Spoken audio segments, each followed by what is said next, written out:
Shout out to 𝗵𝗡𝗃𝗍 on Twitter for using my code on G-Fuel's website. It goes a long way to support the channel, and if you'd like to do the same, check the link in the description. Thank you, and enjoy the video.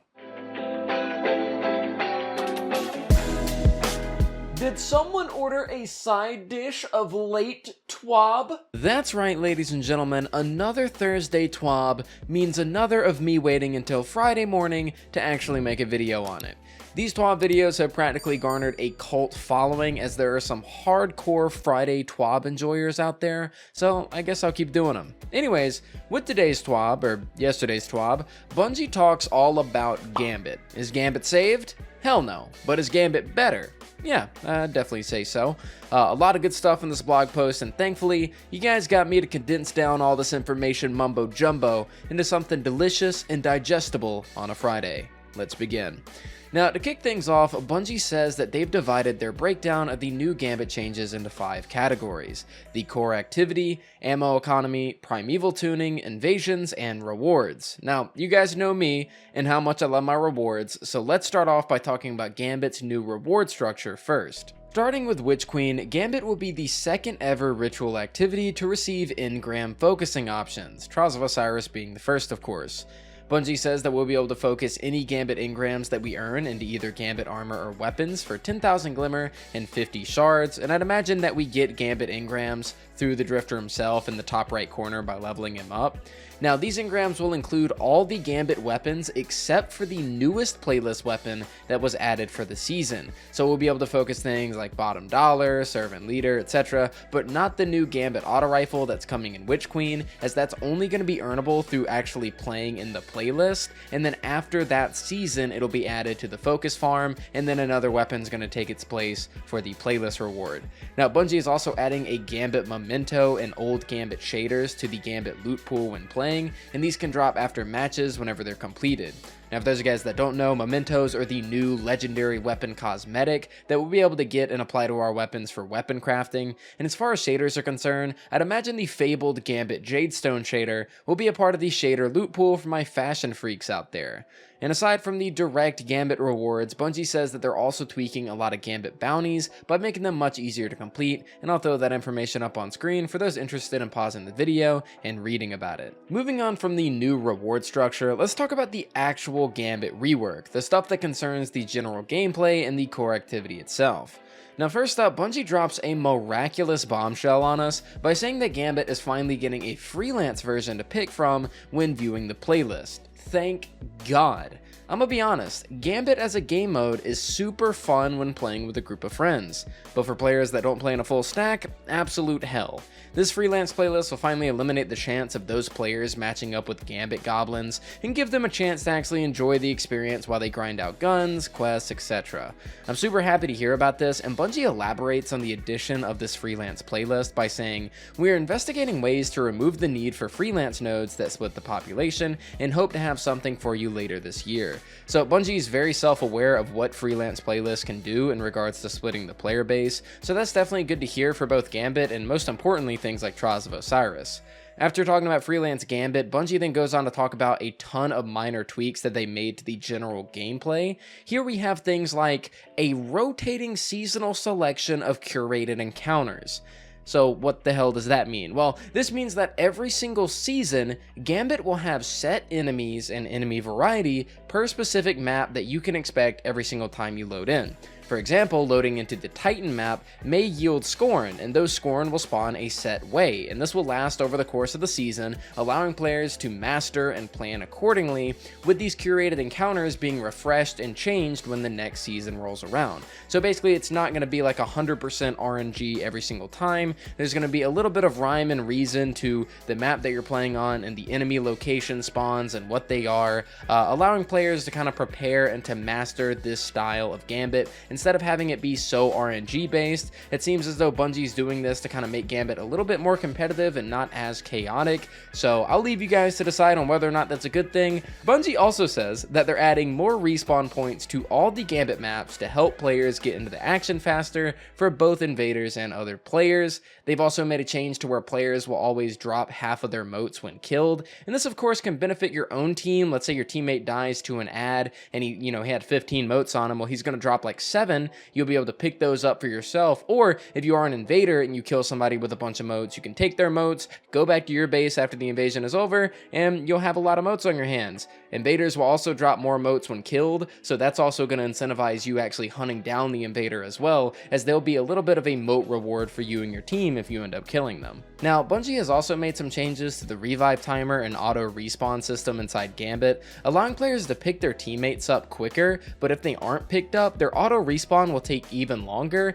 and this is to incentivize team play inside Gambit. Speaking of team play, Bungie has also increased the resistance of all shields when taking on an element that doesn't match. Although this won't be as crazy as match game inside Nightfalls, it is again to help further push people to play as a team and kind of plan out your loadouts accordingly.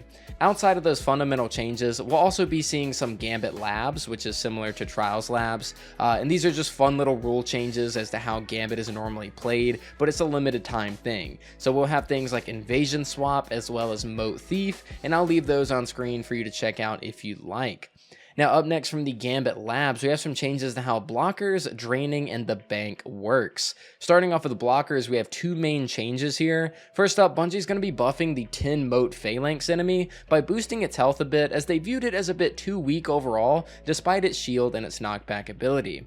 The second change they made is that they're giving a slight buff to the 15 moat knight enemy by giving it a stasis attack. They said that the stasis attack will make the enemy a bit more tactically interesting without making it necessarily a pain in the butt to kill. Aside from the blockers, Bungie's implementing a catch-up mechanic to Gambit via allowing players to drain motes from the enemy team's bank while said enemy is fighting their Primeval. Previously, when fighting a Primeval, you would typically ignore all blockers sent by the enemy team, but now if you'd like to prevent them from catching up to you, perhaps you might want to focus them as they appear during your boss melt to keep the enemy team from getting to their boss phase as well. Lastly, Bungie's adding a pretty nice quality of life change by allowing you to keep your bank from draining as long as you're fighting the blockers that are surrounding your bank. They said it never feels great to have your motes drain while pumping primary ammo into 3 taken knights by yourself at one time, so hopefully this will help with that frustration. Alright, so moving on from there, let's talk about what I've personally been the most interested in, and that is the ammo economy for Gambit. Here's what Bungie had to say. They start out by talking about their philosophy concerning ammo in Gambit by clarifying that they want a more predictable and equal baseline for ammo among all players, and after these changes, they'll be watching feedback and analytics to make tweaks if need be. The first change Bungie made is when completing a front, which is just an area that you go to and kill all the enemies. When completing a front, a chest will spawn and will remain there for around 20 seconds and will give players small amounts of special and heavy ammo. Another change in place is that killing high value targets will spawn 1 normal heavy brick for each player on the team, and that during Primeval fights, even more ammo chests will spawn during DPS inside one of the fronts on the map for 60 seconds. Lastly, they finish up by saying that limited special and heavy ammo bricks will spawn from enemies when finder mods are equipped, and exotic like Aeons will continue to work as well. So what are my thoughts on all this? These changes are just awful, like absolutely terrible. I don't really like this all that much. Now, not only is Bungie giving us just mountains of ways to gain heavy ammo, but they're also continuing to allow RNG ammo drops via finders mods, which completely goes against their philosophy of making ammo a more, quote, predictable and equal baseline.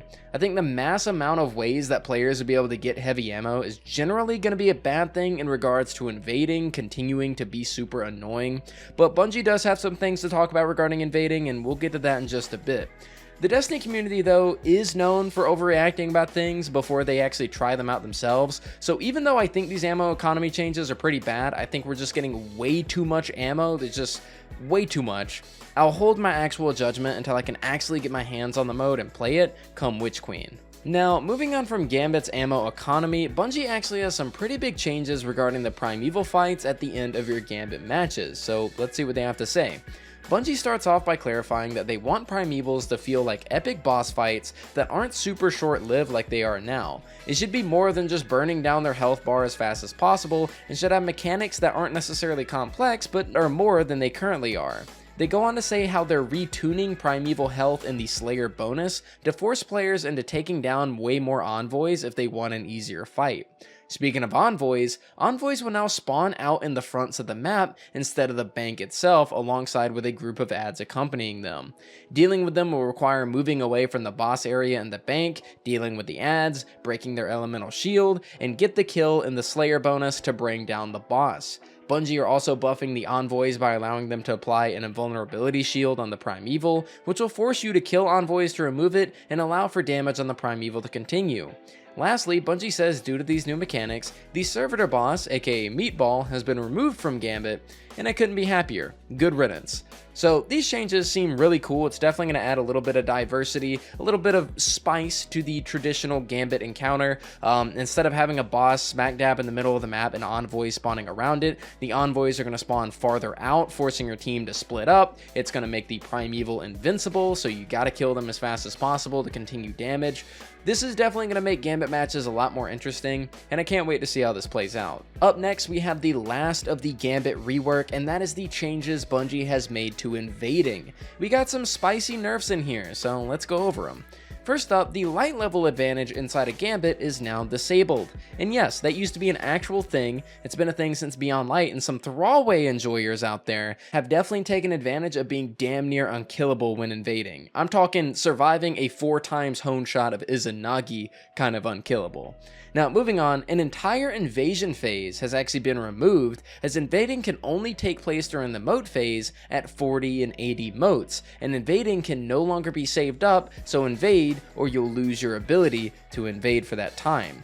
Now, Bungie is also making big changes to the HUD of a player that is invading by removing the amount of moats they can see a player carrying, as well as making player names fade out when aiming down sights. They lastly fixed a bug with primeval health in regards to when invaders get a kill, and that's about it as far as the Gambit rework goes. So, with all that said, we can finally elaborate on, quote, did this rework save Gambit? And like I said at the beginning of the video, definitely not. Although a lot of these changes are great, Gambit in my opinion needs a lot more incentive in regards to running it, let alone the changes to its actual general gameplay.